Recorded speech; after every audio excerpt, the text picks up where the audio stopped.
Hi, y'all. We're excited to have you and want to welcome you to Flatiron School's UX UI Essentials Intro to Sketchnoting. My name is Corey Mickelson, and I am the Marketing Events Coordinator here at Flatiron School. So a big part of my job is hosting free introductory workshops like this evening's event to give y'all an opportunity to meet some of our instructors and get more of a feel of the Flatiron School experience. I also host another event called Tech in 20, where we take 20 minutes to discuss hot topics within the tech industry. So quick reminder, we're going to be using that chat as our main source of communication. So go ahead and switch that little blue button from host and panelist to everyone so that we can all chat together. And without further ado, I'd like to introduce our host for the evening, Huli. She's one of our lead product design instructors. Go ahead and take it away, Huli. Thank you so much, Corey. And thanks for everybody for making the time for yourselves to be here tonight. This is just an hour and a half workshop. So it's going to be a pretty quick overview of a topic that has lots of layers to it. But by the time we finish, we will be ending with a practice session, and you will have some sketch notes to look back on and say, okay, these are my basics. This is what I'm going to do maybe the next meeting that I go to or the next workshop that I attend. And I am going to share my screen. I have a lot of actual sketchnoting drawings that I've been making, but they are all in the deck. So don't worry about that. They will be shared with you digitally. And there we go. Corey, can I get a thumbs up that everybody can see the screen? Purple thumbs up is okay, or little. Looks like we're good on my end. Can everybody else see the screen? Okay, sounds good. I'm going to pass it on, and if you wouldn't mind just keeping me posted if anything exciting happens in the chat that I may be missing.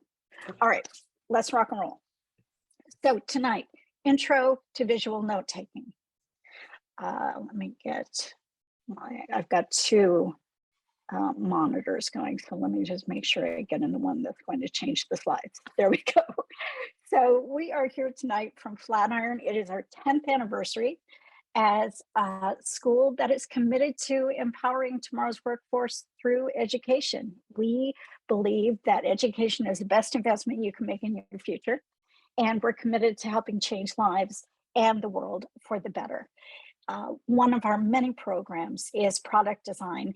And inside product design, I do a lot of strange things in my classroom. I work with Legos, we work with pipe cleaners and clay. We do a lot of stuff that's not digital. We do a lot of work with our hands. And one of the things that I encourage our students to do is sketchnoting. And the reason is that if you look at product design as a whole, it's a really holistic role because it's got some parts that are more conventionally UX, right? We're discussing the user's experience, the customer's experience, perhaps service design, things like that. We're also talking about the user interface, so the digital solution that we may be providing someone with. But a product designer also has to be able to talk to other people in the organization to understand how the business operates, what are the strategic initiatives that they're there to support on their team. So it's a really rich hybrid position, and it is a terrific opportunity for career development for anybody who is creative, for anybody who is interested in psychology and understanding how people tick. And we also know that coding knowledge is not required, but in the Flatiron program, we make sure that we teach HTML, CSS, and some web flow so that you can be conversant with the tools that you need to use and speak with your partners on the development side of the house. So what are we doing here tonight? That's all very well, but what is visual note taking? Now, whether you're in a boot camp or not, you probably find yourself taking notes at conferences you go to, maybe ordinary meetings, maybe it's notes that you're taking when you're reading something or watching a video and working on developing your skills. Visual notes, which are also called sketch notes, they're both the same thing, so there's not a wrong thing to call them, are made for the purpose of retaining information. It's a learning tool, right? And the visual notes that we'll be going over tonight are hand rendered. They're hand drawn. It could be analog, it could be visual, but there's a human being that's actually interpreting this information and putting it out through their hands. And this can be a record of information that's delivered or an actual event or an experience using both drawings and written text. And that's important to remember because we're looking to capture both information and illustrations. And there are a lot of reasons for that that have to do with how our brains work. But you know, by this point in your lives, I'm sure the human beings are really visual creatures. And a great way to communicate information is visually through images, through illustration, as well as through words that may be delivered on the page or maybe delivered in an auditory way. Where sketchnoting falls in is here kind of in the middle, but you'll see it's not exactly in the center. It's a little over to the side of information. So illustrations are important, but if we're doing our job right with visual note taking, we're really delivering information. The illustrations are just one of the tools that we use to get that information across, if that makes sense. And you've probably seen versions of this every day. I took this next picture the other day. I went out to grab some lunch at one of my favorite restaurants, and this was their chalkboard, right? So they could just have a plain board with the words on it, you know, soup of the day, but they didn't. They put a little extra effort into it. You see the squares for each day of the week. They've got some shading behind it, so there's some texture. You see on the Wednesday, they flip the header a little bit, put a little iconography there, a little visual design. You've got a banner reading daily specials. You can even see they've been playing with the fonts. If you look at the patty melt in the upper right corner, the melt is actually melting, right? So these are the kind of things that we can do with sketchnoting. We're communicating using writing, but there's also an element of design that comes into it that allows us to be more creative and to support the messaging that we're delivering. Another definition of sketchnoting, and this is the one we'll really be digging into tonight. It comes from this book, which I highly recommend. I'll share it again at the end of the course, but the Sketchnote Handbook by Mike Road. And he says that sketch notes are rich visual notes created from a mix of handwriting, which we all know how to do, drawing, which you absolutely know how to do, even if you think you don't, hand-drawn typography, which is something we're going to practice doing in this workshop, and then shapes and visual elements, which we'll also be practicing tonight. So you will get a chance, if you've got pen or pencil or crayon or whatever you've got and paper, you can follow along in this class and have lots of material to go back to at the end of the evening. So this is how we're going to go forward. We'll be talking about handwriting as an element of sketch notes. We'll be talking a little bit about drawing and loosening up, doing a little bit of drawing. I'll dig into some of the basics of hand lettering and typography that will really help your notes stand out and allow you to introduce some visual hierarchy into it. We'll talk about some of the visual elements that can really bring your sketch notes to life, arrows and separators and connectors and containers and things like that. And then we'll close by talking about layout. Once you know how to do these things, how do you put it together? How do you make it look like something that somebody could actually possibly read? And we'll have some time toward the end to practice. So if you feel the need to share, sometimes people are really into getting some real-time feedback on what they're putting together from a workshop like this. We'll try to squeeze that in there at the end. So that's our plan for tonight. Why do we sketchnote? Because when your body and your mind act together, you can recall a lot more of what you hear and what you draw. It's called dual coding theory, and it first was started to get some attention in the 1970s back in the day. And with these techniques, what we're doing is we're building a visual map of what we're hearing, what we're seeing, what we're thinking, because we're interpreting it as we draw it. And by engaging our whole brain in this learning opportunity, we're improving memory and recall. There is very little opportunity for distraction if you're concentrating on listening to something and thinking about how can I interpret that visually, or is there a metaphor that I can draw here on the page? It's really hard to get distracted. So all of that information is entering your brain. And the data show that this can help improve your retention up to 6 times if you are doing it as a learner. You can also do it as a service in your organization. Perhaps you find yourself always being the one that's being asked to take notes in the meeting. Well, that's not necessarily a bad thing because you have control of the narrative, right? So if you are able to master sketchnoting and bring that in, you are helping others in your organization deepen their knowledge, and you're helping them focus on the big ideas and make sure that everybody is on the same page. This is sometimes called graphic facilitation or graphic reporting, and it's a whole fantastic discipline. In fact, yeah, I've got a book about that too. But I want to teach you. I don't want to just tell you what my books are. So let's go. Let's say somebody wanted you to communicate to them a concept of a tree, right? Well, you could use words. A tree is, here we have a pretty generic dictionary definition. It's a woody perennial plant. It's usually got a single, or you could use an icon. Good point, Corey. Single trunk, it's got some branches, they're from the ground, or you could say, here's a tree. Maybe you write the word tree underneath it just for reinforcement, right? So both of those are accurate. Both of those are true. But chances are what people are going to remember is the image, not necessarily the woody perennial plant typically having a central stem and lateral branches, right?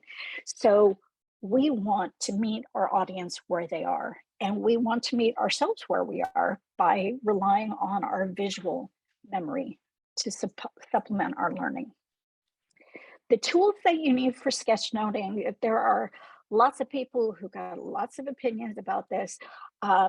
This is the pen that I use. Let me see if I can hold. I feel like I'm like, here's my makeup product on YouTube, but here's my pen. It is a Zig, Z-I-G memory system writer. It's a non-alcohol pen.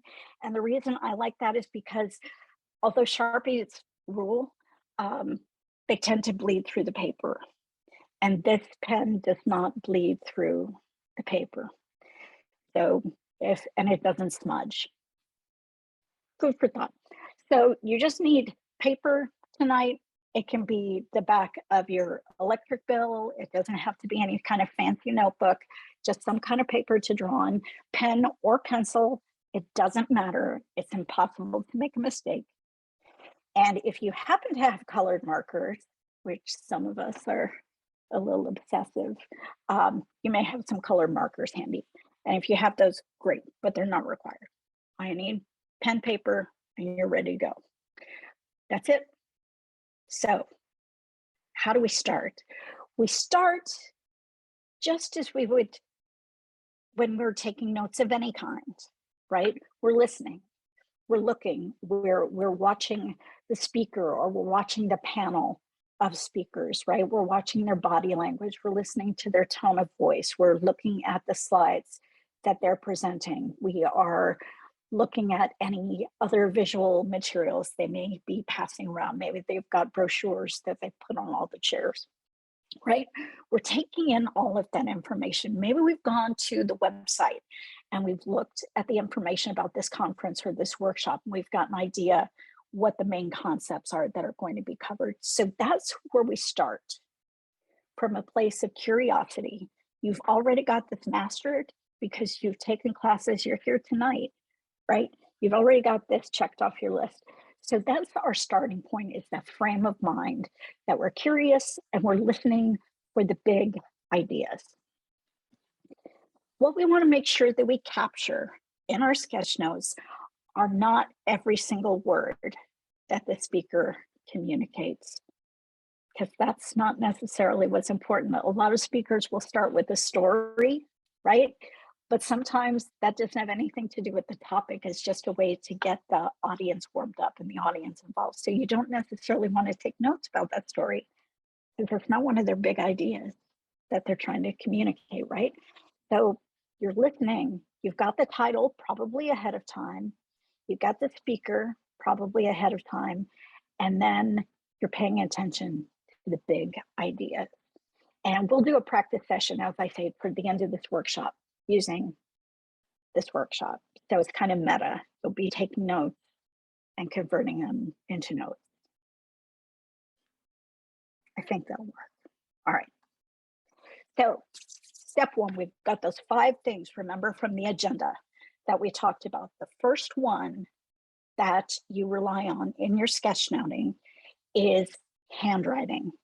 And the great thing about that is that you already know how to do it. That's it. Handwriting. You got this. So if you are able to write, if you are able to print in regular letters, if you're able to print in caps or lowercase or a combination of the two, you are set. Most of what is going to be in your sketch notes is just writing, as if you were taking notes. That's the good news. So this first step, you've already mastered the skill. You are ready to go, so you're crushing it. Congratulations. Let's go to the next step. Next step is drawing. Now, this sometimes is where people who are new to sketchnoting can get a little anxious or a little self-conscious, because they think, I'm not really good at drawing. I haven't drawn anything since I was in grade school, and it was a polar bear, and they asked me if it was a house, and I was really embarrassed. You can draw better than you think, and you don't have to be the crazy detailed fine artist to be able to sketchnote. This is about communication, not art, right? So remember, that's what you're capturing. You're listening for the big ideas. If you want someone to know that there was a bird, this is all you have to draw. That's it, right?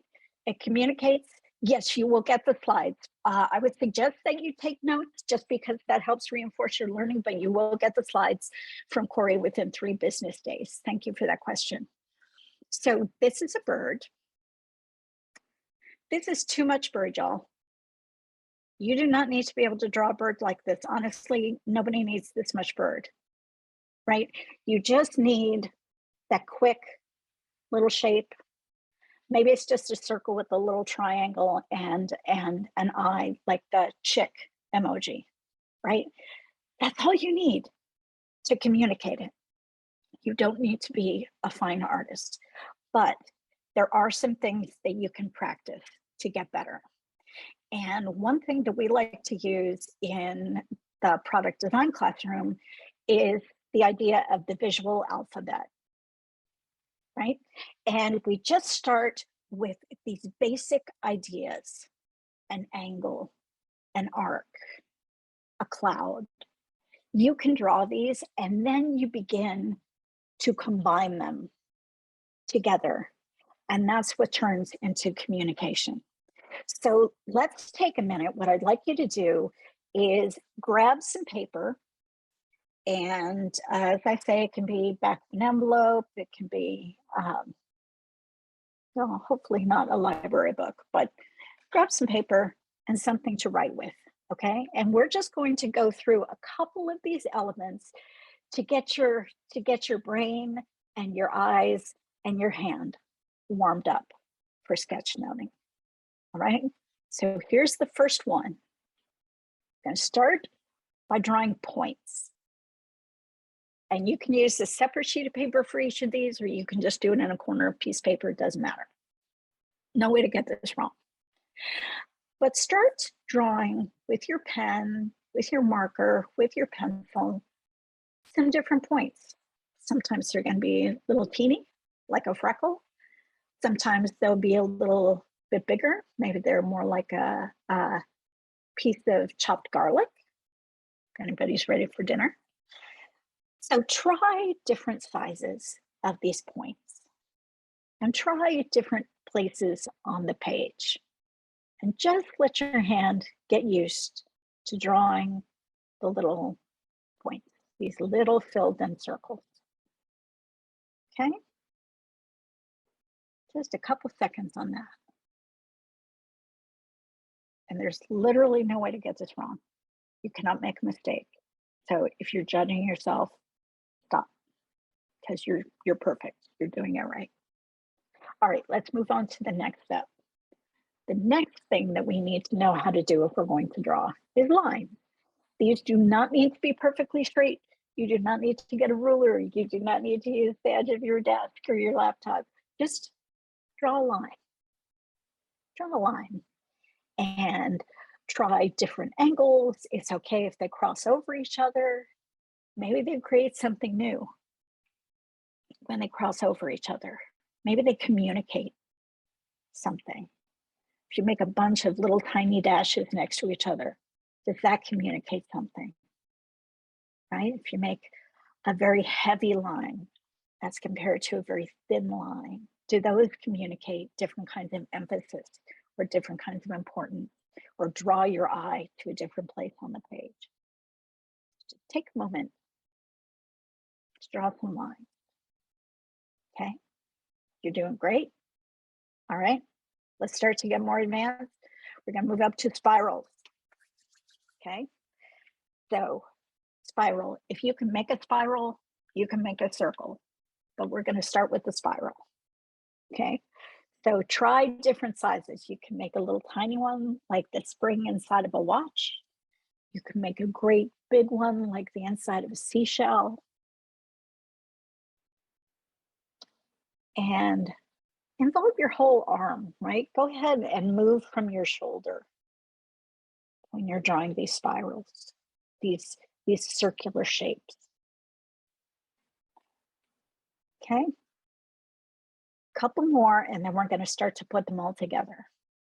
Next one, I know you guys can do this, the classic, the triangle.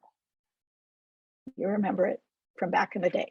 So 3 sides, 3 points, 3 angles, can be different sizes. It could be a tall pointy triangle, it could be a little low squat triangle, whatever you want to draw. So get a couple of triangles in there. Now we're breaking out the big guns. It's time for the rectangle. Time for the rectangle. 4 corners now. 4 corners. And start by making them right angled, as you see here in the slides. But if you want to get a little advanced, you can tip your rectangle a little bit so the sides are angled. You can tip it so that they're angled toward each other, right? So just get some rectangles going. All right, now you are thoroughly warmed up. You're thoroughly warmed up. So let's start putting these things together. Let's get some conversation going in the chat. Anybody know what this is? I drew it earlier. Hopefully it's recognizable to someone. Yes, thank you, Shauna, for the validation. Thank you, Elaine. Thank you. Yes, it is a house. It is also a triangle and some rectangles, right? So everything that we just drew, you put them together and it's a house. How about this? Everybody got what this is, right? Yes, it is not a Tesla truck. It is a car.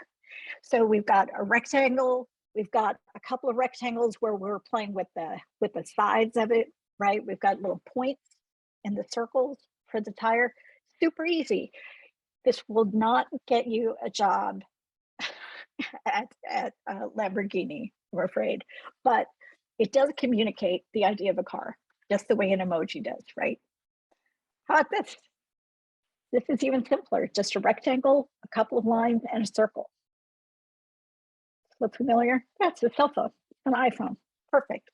So you might look at your cell phone and go, oh man, I don't know if I can draw that. Yeah, you can. A couple of rectangles, little circle, little line at the bottom to show some dimension. You got it.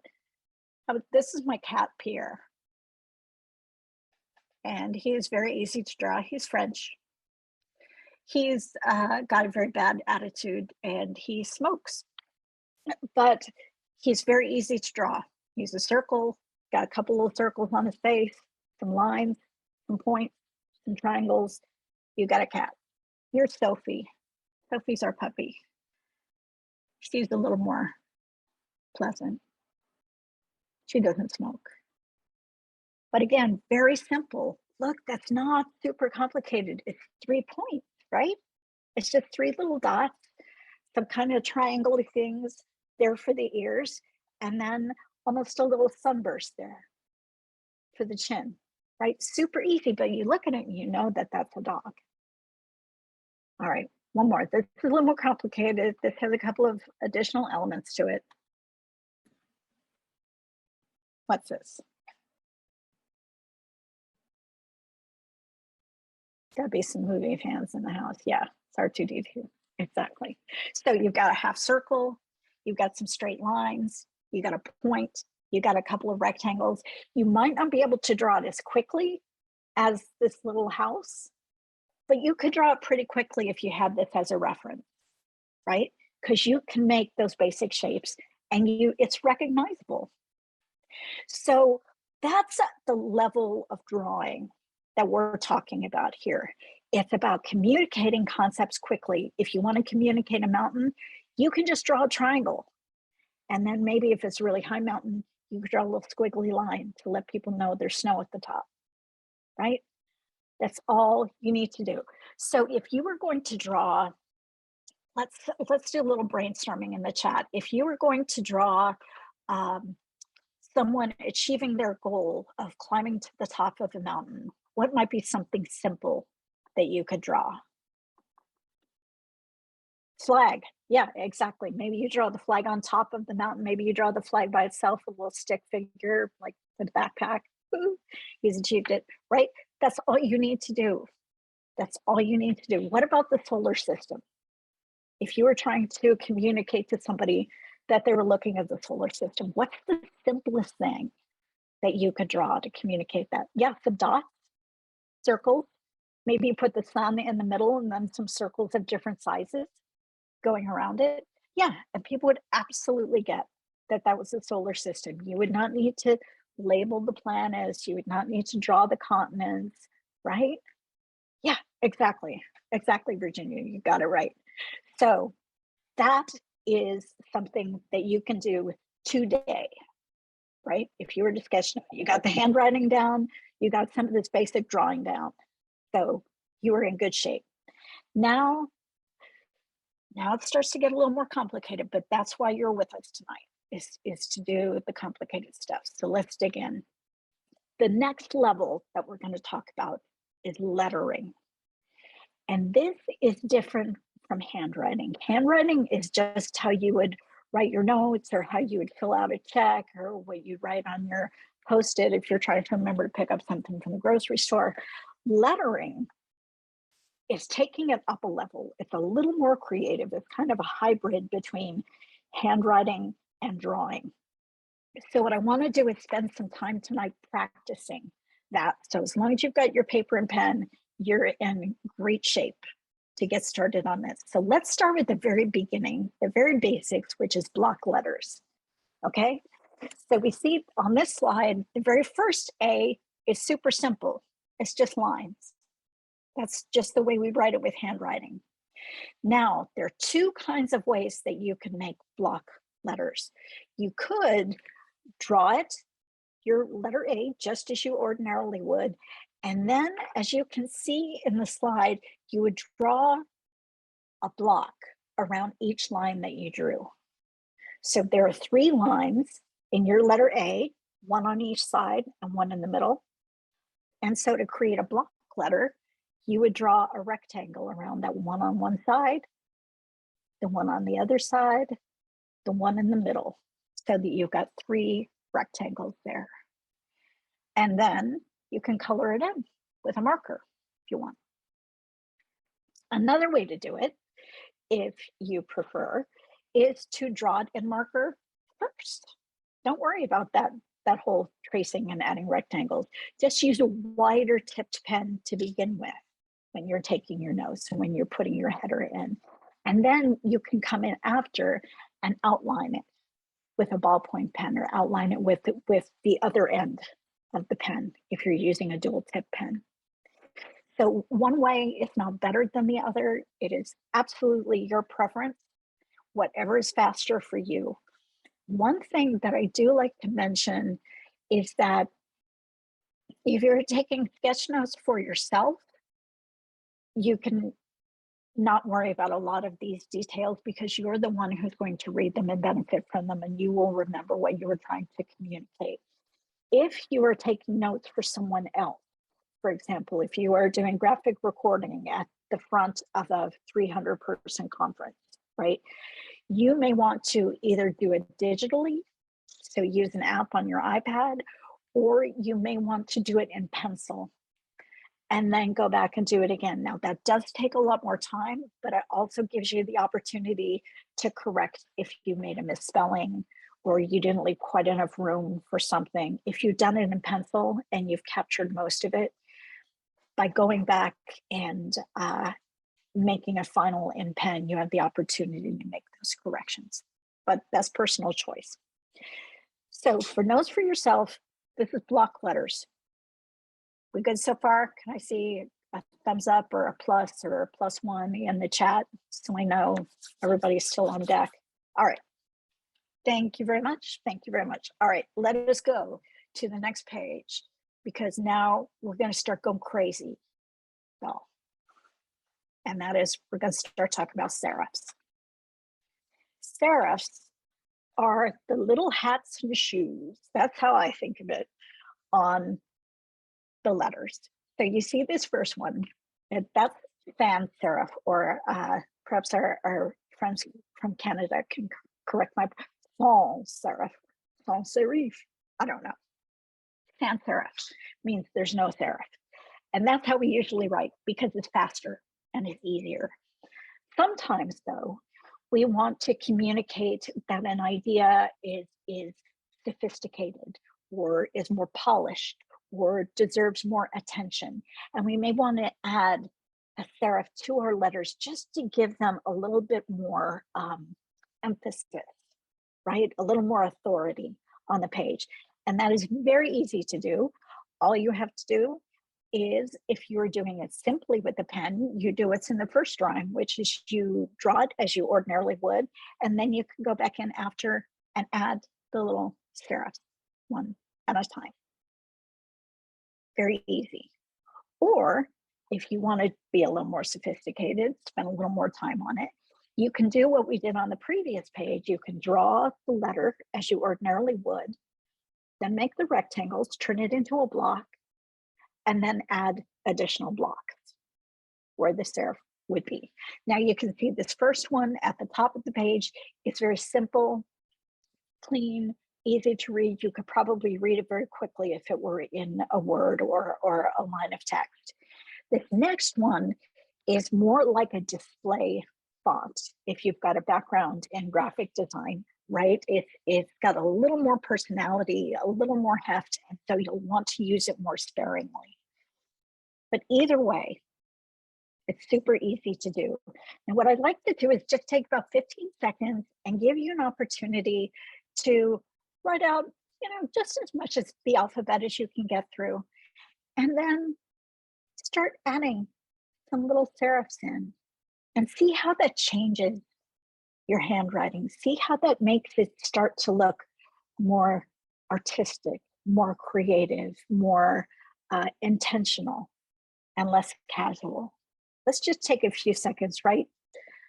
First 10 letters of the alphabet or so, and then start putting these serifs in and see what you notice.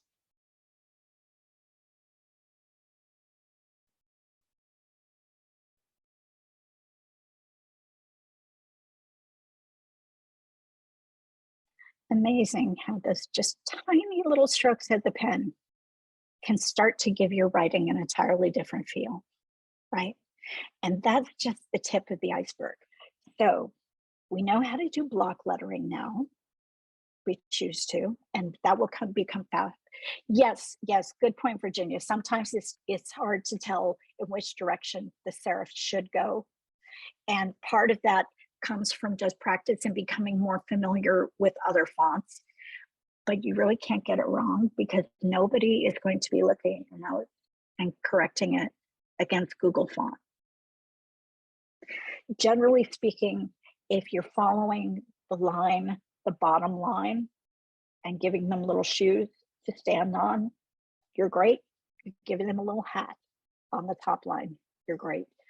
The ones on the sides, like in like a lowercase k or a lowercase g, those are a little trickier, and those will come with practice. But if you stick to the hats and shoes for a while, you will be in great shape. But that is a legitimate concern, and I appreciate you bringing that up. All right, what else can you do with these letters? Because you're like, that's okay, but it doesn't seem very, rich yet. I don't have a lot of options. Well, here's some other things you can do. Remember these lines from elementary school when we were first learning to write, that they told you, here's this dotted line in the middle, and that is always where the middle of your letter should be? Incorrect.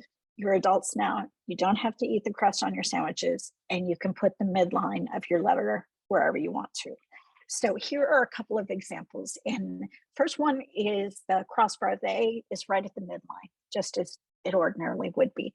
Second one, oh, we're moving it down, right? Other one, we're moving it up to the very tippy top. We're playing with the proportion. And you can see in the letters next to it, the A, B, C, especially the B, you can see how that changes if you play with that midline.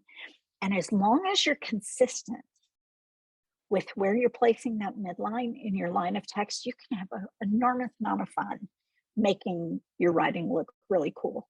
You can also squash your letters really close together, make them tall and skinny. You can stretch them out so that they go off the edge of the page. You can see I didn't really plan that particular one as effectively as I might have. But it illustrates my point, right? You can't get this wrong. So playing with size and proportion is something you can do to make your hand lettering look more interesting. And a lot of these books, I'm trying to think, is it this one? I'm not sure. I'll see if I can find it before the end of the session. But they just have lines and lines and lines like this. You can also use a dot grid journal. If you've got a journal, don't know if you can see this, but it's got little tiny dots on it. You can use that and just practice A, B, C, D, E, F, G, right? Lowercase, uppercase, spell out words that you most commonly use and play with that proportion. Get a sense of what your handwriting could look like. Here are another couple of tricks. You can use some embellishments. So let's say you're starting with this block letter, but you're saying, Huli, this doesn't have the emphasis, that's not making a point, it's not having the impact that I wanted to make. Well, you can do a bunch of different things. We've got an example in this first one. You can add some dimension and look like maybe it's 3D. It's coming out of the page a little bit. You can draw lines inside or dots inside. You can use hatching. These little tiny lines are called hatching, and that gives a little dimension to things. You can do it outside the letter or inside the letter, actually, if you're doing block letters. You can do a line drop shadow, as you see in the next illustration, where you're just going on one side and drawing repeated lines that echo the shape of the block letter. Or you can play on the inside with color and use a gradient, right? So there are a lot of options that you have. Even if in your first pass through your notes, all you're doing is the block letters, you can come back and do another pass and add more visual interest. Another thing that I like to sometimes do if I'm writing something, say on the whiteboard at the front of the classroom, and I don't have a lot of time to spend on it, but I do want the headline to pop a little bit, I'll use all caps and then I'll just put little dots at the points. And it's not something you'd want to use in a whole paragraph because it's a little busy, but it does make the headline pop. So sometimes I'll have a section on the whiteboard in the front of the classroom that's just news or VIPs that are coming to campus that we need to be aware of. And so I'll just write news or VIPs with those little dots on the letters and put it inside a container, which I'll show you in a second. And that makes it pop. It calls it to the attention of everybody in the class, and they know it's something different than the ordinary content that we're delivering every day. You can also curve your text. You don't always have to write in a straight line. You can curve it around a shape. You can draw a shape and write inside and follow the shape. It is up to you. You have total freedom. But that's when you get used to the blocks and you're like, oh, I need a little, I don't know, I need a little something, something. I need a little spice. That's where these kind of things can come in. All right. And the reason that I show you these kind of letters and these different kinds of things is because when you start to do your sketchnoting for real, you're going to want to employ some hierarchy so that people know this is the first thing I should read. This is the second thing I should read. These points go together and that's the next part I should read. And it looks something like this, right? So you might have a title and you're doing block letters. This has some little slanted serifs on the side, and that's got some hatching on the inside to give it a little bit of texture. Just do this very quickly. But there's your title. You're not going to want to write your whole document using that font, just as you wouldn't do that for a web design or an application design, right? You're not going to use that font for your body copy, but you do use it on the title because you want that to pop. And then your main point can be in bold, or your main point can be in color, or your main point can just be a little bit heavier, right? And then the details are going to be in your regular handwriting, which we have already established. You're rock stars, you know how to do that. So now you've got 3 flavors of typeface. The thing to remember, as you probably already are guessing, is that hand lettering takes longer than handwriting because it's more, you're actually drawing each letter. You're not just writing. So you will want to consider that as you're listening to the big ideas.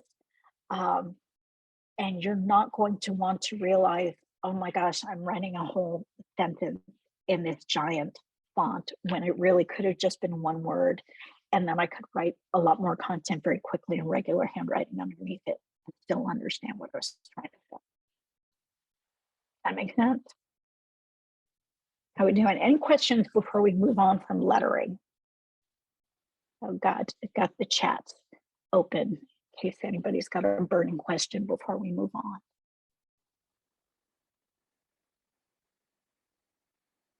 All right, awesome. Okay, can always ask a question later if it comes up. I didn't get the dots. Can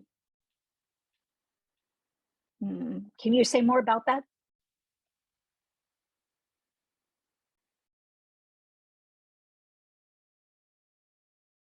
Oh, okay.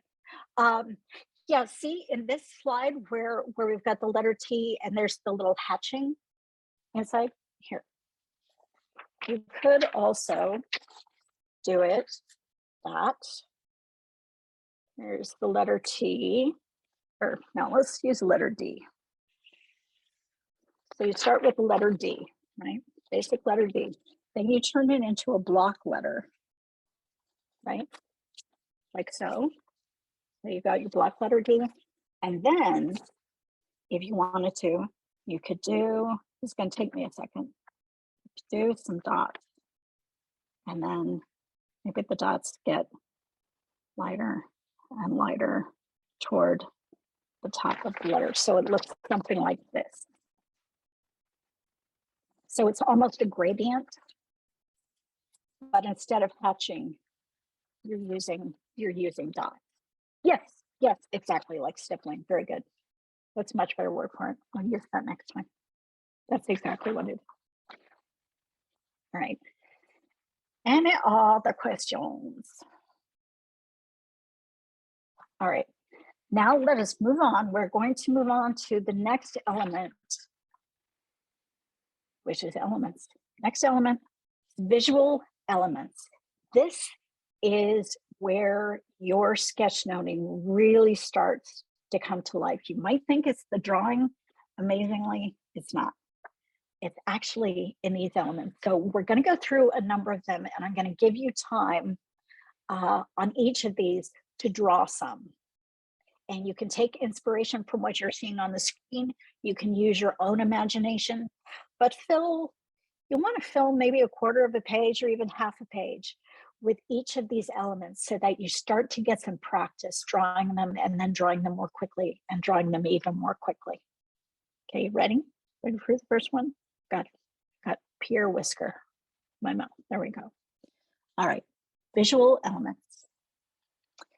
First one that you're going to be using probably the most frequently is arrows, right? And we can have, there's some arrows on this page, some super simple tiny line arrows that you can draw in a heartbeat. Then there are others that might take a little bit of time, that are chunkier, that take up more room. Maybe they've got a dimension to them. Maybe you want to play with it because you want it to look like an arrow on a road sign specifically. Maybe that's the feeling that you're trying to capture. Maybe you want it to have a kind of visual effect like the big black arrow at the top of the page where it looks like maybe it's melting a little bit, right? There are all different ways that you can do this. There are curved arrows. There are arrows that look like literal arrows that you would shoot from a bow. There are arrows that are pointy, like lightning. Lots of different ways that you can do this. So let's take about 30 seconds, and I'd like you to draw 10 or 12 different arrows, just so that you get some practice doing that. We'll start that now.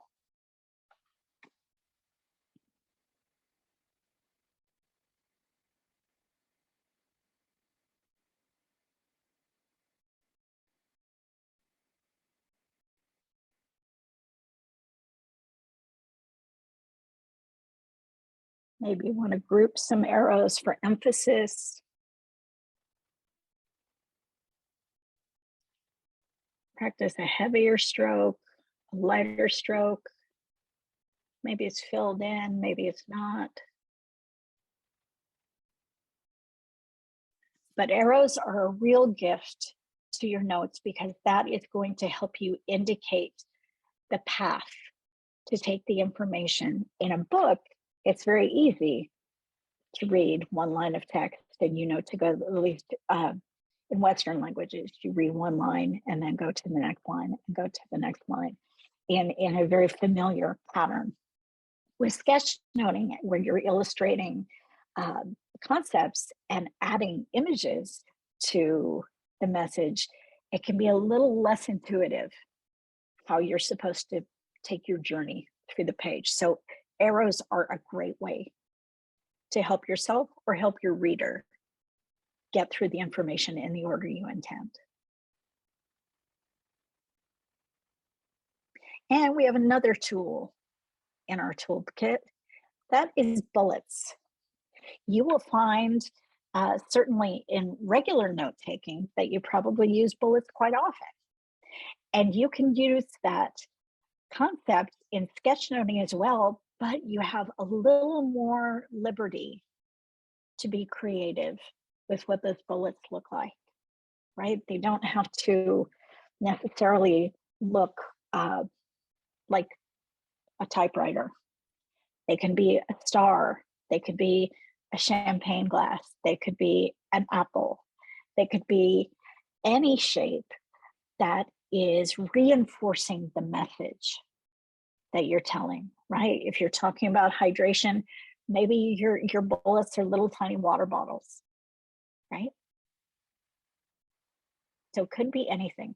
So let's take a few minutes and feel free to copy these or think about what you might do on your own. Could you use a daisy? Could you use a goldfish? What are some different things that you could use that are small? You could draw them quickly and they could be bullets. And I'd love to see in the chat if anybody's got some ideas. Numbers, that's a terrific idea. Yeah, especially Alicia points out, especially if you're in the kind of workshop where they're saying, these are the 3 things we are going to talk about today. And the first thing is this thing. Then yeah, numbers, they're just offering themselves to you. Dashes, hearts. Hearts is a great one, especially for certain messages. That is going to reinforce the friendliness, the positivity, the openness, the cheerfulness of your message, right? Smiley face or other kinds of faces. Yeah, absolutely. Maybe you've got, here are the pros, and the bullets there are smiley faces, and here are the cons, and those are the red little faces with the swearing going across the mouth, right? A great way to reinforce. Somebody just has to look at that for a split second. They don't even need to see pros and cons. They'll see the images and go, these are positive and these are less positive, right? Okay, you guys are doing great. You totally have this. Let's keep going. After bullets, we've got arrows and we've got bullets. I think those are the only ones that are named after weapons. Now we're going into a little more positive direction. Lines, right? Sometimes you're going to want to divide up your copy, that someone is going to finish this section. They're finishing talking about the American Revolution, and now they are moving into I don't know, some topic that riffs off of that, like what's going on in France at the same time. Okay, and you want to delineate that it's a different section, that you're making a transition. So you can use a line to do that. Doesn't have to always be a straight line, but that's where we start. Could be a dash line, could be a wavy line. We don't need to spend 30 seconds drawing lines, but draw some more lines, because you drew some lines earlier when we were doing drawing. Well, let's get a couple of lines onto the paper. Right, a couple different kinds of lines you might use. Now, there may be times that you don't want to divide information up that way. You want to be communicating your information in columns. For example, you might be taking sketch notes on a panel discussion, and there are 3 different panelists, and you want to visually kind of have them as skyscrapers next to each other, right? So what you might do is something like this. You could have 1, 2, 3, ABC. Maybe you've got the names of the panelists in the header. And then you can connect them going across the top so that it's clear, oh, they were all on a panel together. This was a conversation, not a series of monologues. But you can include your notes below them. And these kind of headers, these connectors, can be useful to you in that way. And you can use numbers, as I say, letters, you can use actual words, but the lines in between them give the reader the message that these things have proximity to one another. This information was shared contemporaneously. This information was in a conversation. And then you can put your notes below each one of these points. And this personal preference is how you're receiving the information, receiving those big ideas, and how you want to capture it. There's no right or wrong way to do it. But that's an example of a visual element that you might find helpful. Let's go over a couple more. Separators. This might be something that you use instead of a line. Maybe the line by itself doesn't have enough visual interest for you, or you want to make it more clear that these things are very distinctively different. So you can use a line plus another element. We have here the line broken up by a little square, and then the line goes across the rest of the way. Very subtle, but visually interesting, and it would arrest you as you're reading, and you would pause and say, we're now changing topics, we're now changing voices, we're making a shift here of some kind. Next one, very similar, arrows with a circle in the middle. Next one, just a ribbon next to a ribbons actually. Then the last one is just playing a little bit more with the circles and lines. But you get the idea that it's got a little more heft, a little more weight, a little more visual interest than just a line or a dotted line. It's got some style. And sometimes that's what you want, is to communicate that there's style and detail in your work. So those are some options you can use there. These last two that I'm going to share with you kind of go together. And the first you'll use more sparingly. These are bubbles. And this might be an actual quote from the speaker. This might be something you're thinking as you hear it.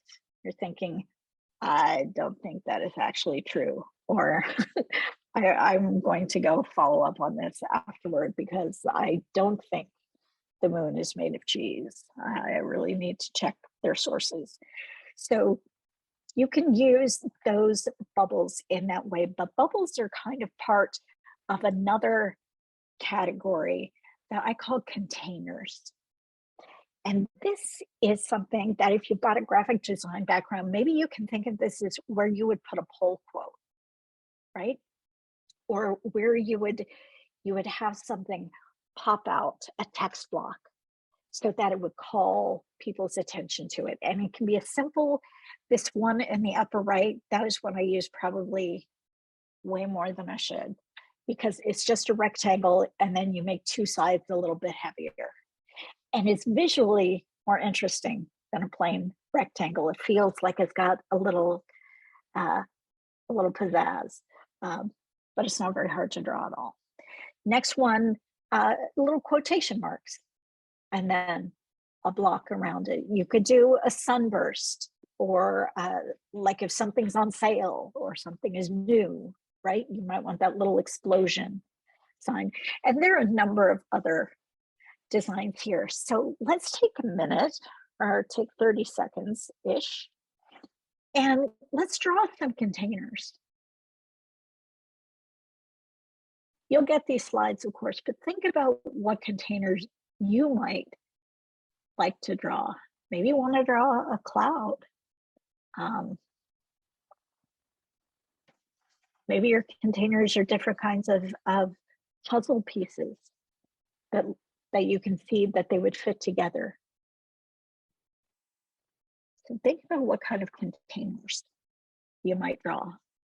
Picture frame is great. Phone screen is great. TV screen is great. Computer, laptop screen, all of those screens will work. A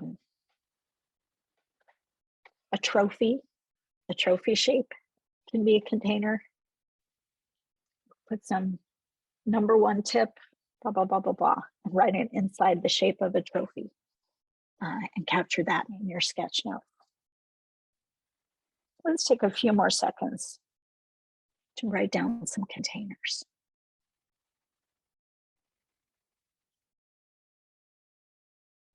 The middle column of containers. There's no real science to this particular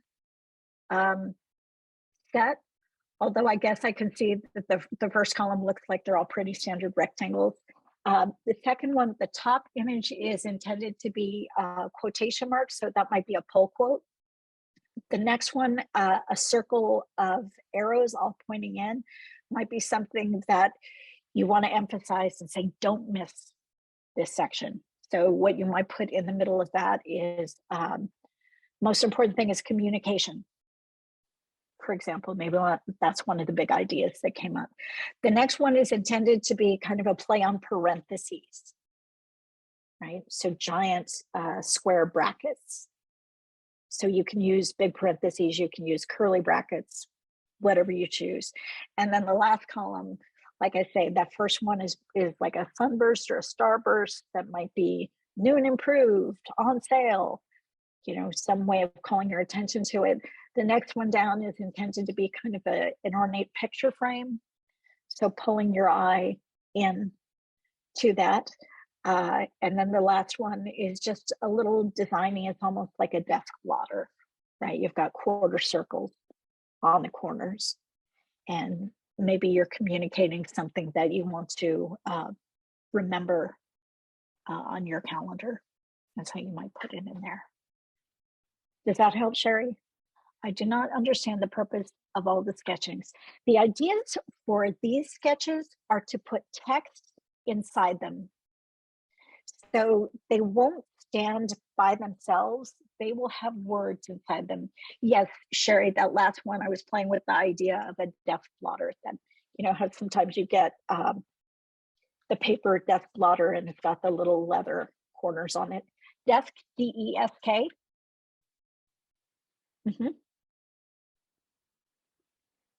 Yep. So I've got some examples that I want to show you, and I think that may help those of you who are struggling a little bit to get this. It's a good question here. Is it important to learn how to get good at sketching to appeal to clients? And I would say as a UX designer and as a product designer, the most important thing is that you can communicate the idea. It's not necessarily that you could draw that beautiful bird that we saw earlier with the individual feathers and the delicate tracing and the little toes. Yes, everything is drawn by hand. Sketchnoting is always going to be drawn by hand. It's either going to be drawn by hand analog using a pen or a marker, or it will be drawn digitally using a stylus. But it definitely will have the human imperfection in it. Absolutely. It is not going to be as precise as something that you're creating, say, in desktop publishing. Great question, Robbie. His point he's bringing up, his issue with containers is to fit around the thing to contain. Sometimes what I like to do is write my text out first and then draw the container afterwards so that I know it's big enough. Because otherwise I tend to sometimes draw my container too small, and I'm writing and I realize, oh no, I haven't managed to put all the information in here. So I sometimes start with the text and then draw the container around it, just as you would if you're working with a good content manager. They're going to give you the copy ahead of time so that you can design around the copy, rather than coming up with the design and then they have to figure out how to try to make the words fit inside it. But that's a good point. Start with the copy if you can. Any other questions about containers? I'm going to show you some actual sketchnoting. Now we're going to start talking about layout and different ways that you can organize your information. And I think a lot of these concepts will start to come back together. If you think about the restaurant chalkboard I showed earlier, right? They may not have started with the copy, but they knew that a menu item is probably only going to have so many words.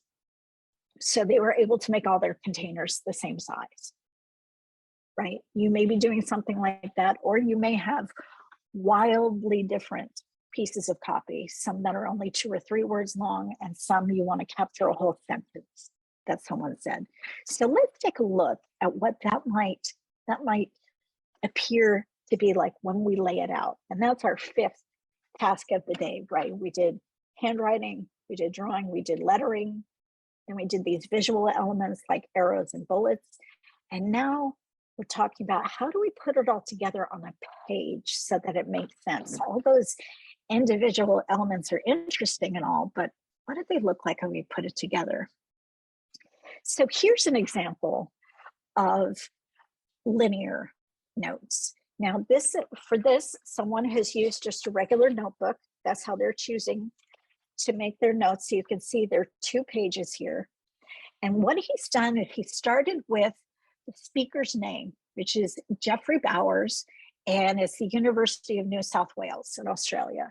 And they've got a little TV channel that they were launching, YouTube channel that they were launching at this time. And what you can see that I think is interesting looking at these notes is that this was not all about teaching somebody else what he was hearing. This includes a lot of his perceptions in real time, like rather technical talk. I didn't get many images of the info in my head. That's more for him than it is for if he were sharing this with somebody. He probably would have included that. And then you can see his little drawing. He tried to draw a portrait of the speaker, and he's like, crap, my portraits are getting worse. So that's a note to himself. And that is totally fine in sketchnoting to have your personality and your opinion in there. If you want to write WTF because you did not understand something, go ahead and put that in there. That was part of your experience. Good question from Nomi. How can you pay attention to the speaker and draw at the same time? There are a couple of tricks I'm going to share with you in a minute. It does take practice, but there are a couple of tricks that'll help you get there. I can tell you one thing that he probably did was he knew who the speaker was before it started, and he knew that it was a University of New South Wales TV station. So that first section, he probably put on the page before it even started. Right? Yeah, and I imagine like the metadata suitcase that he's drawn there. My guess is that in the opening remarks, since this is toward the top of the page, the speaker used the metaphor of a metadata suitcase, and he said, okay, I want to remember that, so I'm actually literally going to draw a suitcase and write meta on there.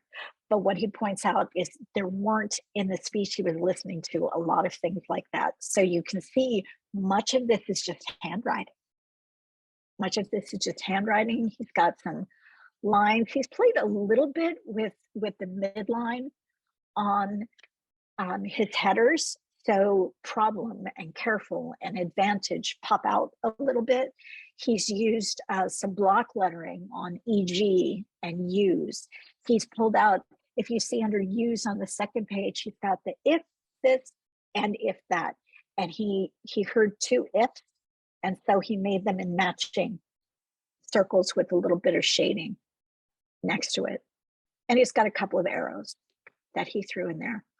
This is pretty simple sketchnoting. And for a lot of people, this is all you're ever going to need. It is going to be linear, just like you were taking regular notes. It just happens to have a little bit more visual interest. For those folks who are interested in taking it to the next level, there are a lot of different formats. Well, I'm sharing 3 of them with you tonight. The first one is linear here, which is the simplest and most straightforward. The next one is path. And what you can see here is this is someone who's got a little more artistic experience. You can see he's done a lot more shading, right? There's lots of hatching in the corners. He's even drawn a page on top of his page, and it's got kind of a wrinkle there in the bottom right corner, right? So this has a little more sophistication to it. But look at all the arrows that he's got in this image that are walking you through it. There's the speaker, Ton, and that's his, presumably his website, tonzistra.eu. This was in 2010. and it was about maker households. And he's got all of these arrows going through, connecting the ideas to one another.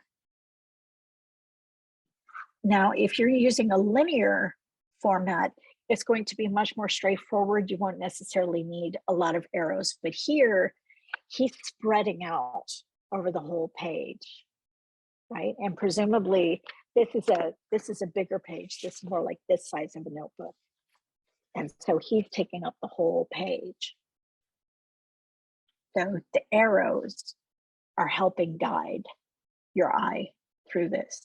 I'm going to share one more with you just for the point of illustration. And this is the one that I have not been able to master yet. This is called radial. And what this does, it's almost a free association kind of thing. So this was Evelyn Lamb was the artist who was capturing these notes. The presenter was Jessica Hish, who is a typography designer and visual designer. And that's Jessica. She drew a little picture of her there in the center. But if you look at these things, she's got some numbers, right? She's got one on the left-hand side, 1, Internet Cats of the World, 2, Barnes & Noble's Classic Series, 3, Moonrise. So, and apparently those are her top 3 dream jobs. Jessica's is to run the Internet Cats of the World, to be an editor or working in Barnes & Noble, or to be working with Wes Anderson on Moonrise. And then there's a bunch of stars and a rainbow and a OMG. We don't know if Jessica actually said that or if that's Evelada's contribution. You know, that's her reaction. Then there's a cat. There's the end. I haven't mastered this because I don't think this way. But if you think this way, this may be the right model for you. It's kind of a free association that you put everything where you can make it fit. Now, these are from Mike Rhodes' book. Emily Mills, who has a different book, which is really good and one that I recommend, called The Art of Visual Note-Taking. It's a fantastic book with lots of places in the workbook to practice and lots of different ways to draw things. She has a much more direct philosophy of layout.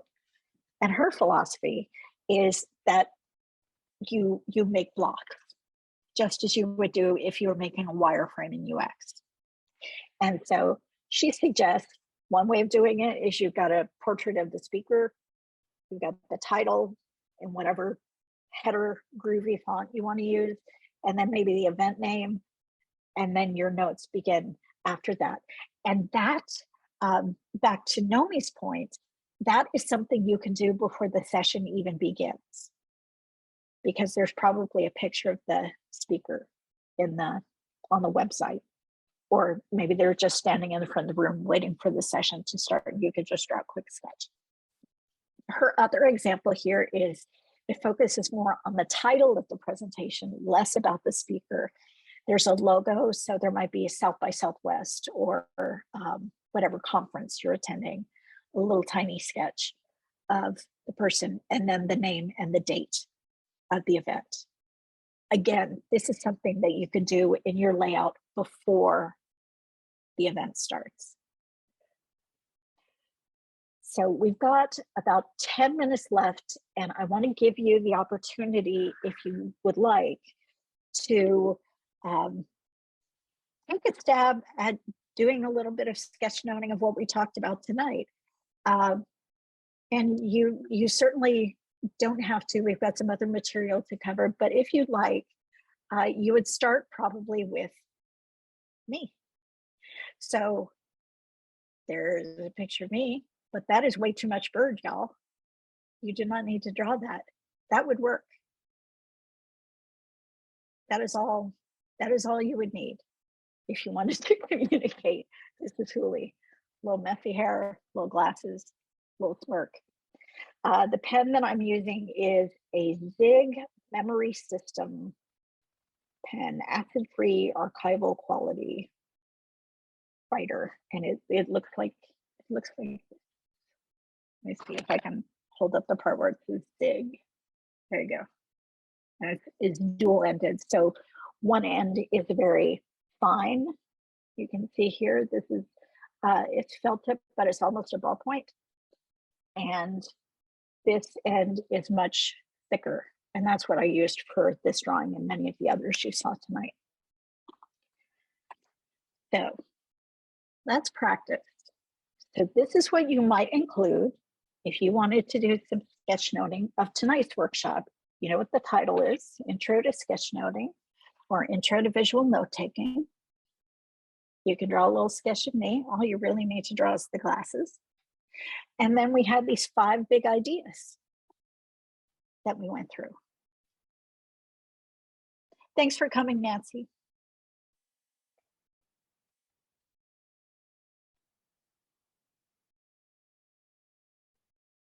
Now, while you're doing that, I do have some resources that I want to share with you before the class ends.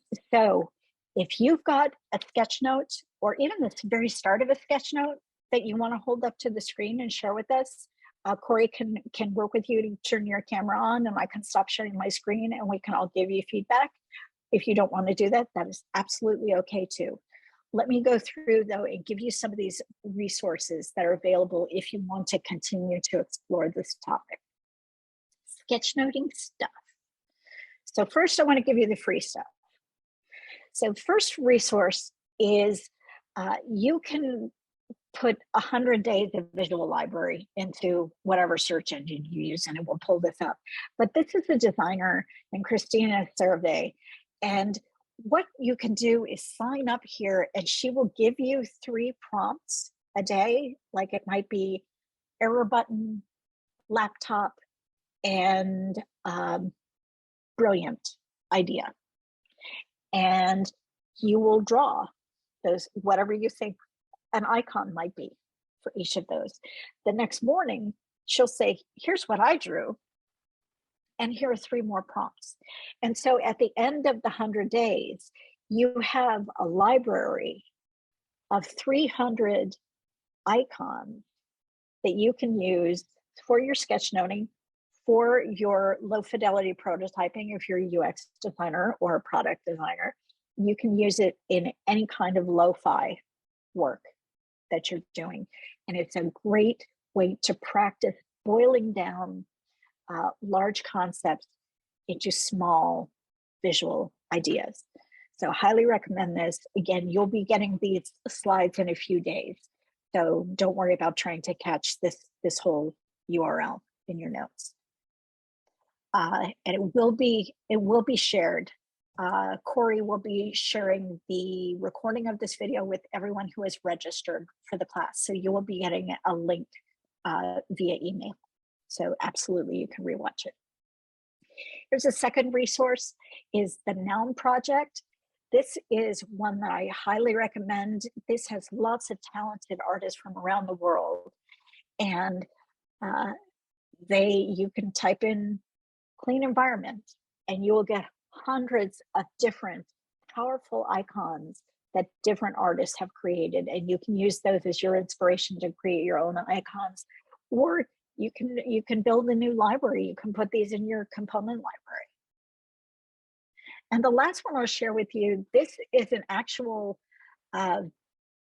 infographic slash sketchnoting of a workshop that is being done by a company called Ink Factory that's based in Chicago, and they're fantastic. And I wrote an article that's on Medium that's about how to train your eye. If you're someone who is not a visual designer, but you're getting into UX, maybe research is your thing, but you know you need to kind of sharpen your visual sense in order to be competitive, in order to be the best contributor you can be on your team. This is an article that will help you get there. The last couple of things I wanted to share, this is my contact information. It'll be in the slides. So I'm going to stop sharing my screen here if I can figure out how to do that.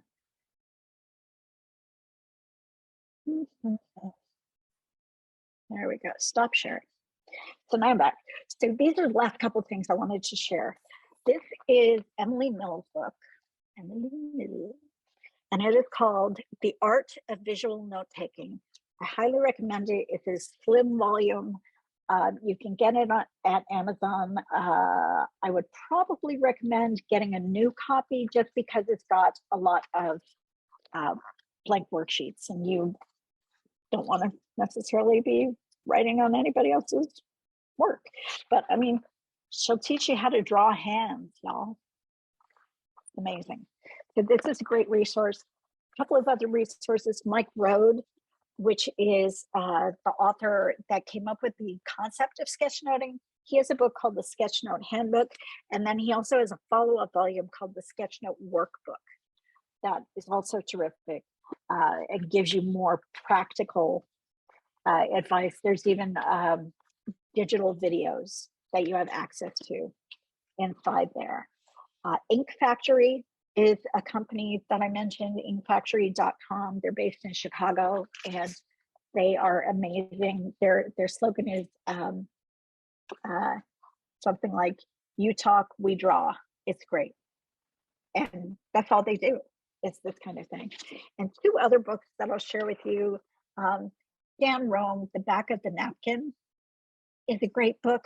It's talking about how to communicate with quick pictures. And you can see here, I think, who had this question? Nomi, I think. Do you have to be a great artist? No, you do not. You just need to be able to communicate. You can tell that those people are at an airport having some kind of business meeting and he's got a computer on the table. That's never going to be hanging in a museum, but it's communicating the idea. And this is a more conceptual book by Sunny Brown called The Doodle Revolution. And this is just the case for doodling. And maybe you're not ready to sketchnote. Maybe you're not confident enough for that, but you want to be playing with